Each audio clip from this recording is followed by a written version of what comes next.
গ্রাম বাংলার প্রকৃতির সৌন্দর্য, অপরূপ সৌন্দর্য। এই জন্য গ্রাম বাংলা এতটাই ভালো লাগে, বিশেষ করে এই শীতকালীন সময়ে ডিসেম্বর জানুয়ারি। গ্রাম বাংলা যেন তার নিজের নিজের যে চিরায়িত যে সৌন্দর্যটা আছে সেটাই কিন্তু ফিরে পায়।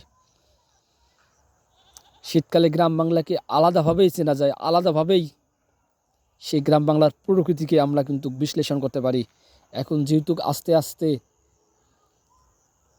বিল, হাওর বাউর কিংবা এই যে দোলাগুলো আছে সেগুলোর পানি কিন্তু শুকিয়ে গেছে এবং তার যে সৌন্দর্যটা আছে সেটা কিন্তু দেখা যাচ্ছে। এই দেখেন, এই মুহূর্তে কিন্তু আমরা এই জায়গায় দেখতেছি যে ধান ক্ষেতগুলো ছিল কিছুদিন আগেই, কিন্তু এই ধান ক্ষেতগুলো কিন্তু পানিতে ভরপুর ছিল এবং সেই পানি কিন্তু আস্তে আস্তে শুকিয়ে গেছে এবং এই মাঠগুলো আবারও, চরগুলো আবারও জেগে উঠেছে এবং আমরা সেটা দেখতে পাচ্ছি। আসলে সৌন্দর্য কতটা জিনিস, অপরূপ কত লীলাভূমি এই বাংলাদেশে।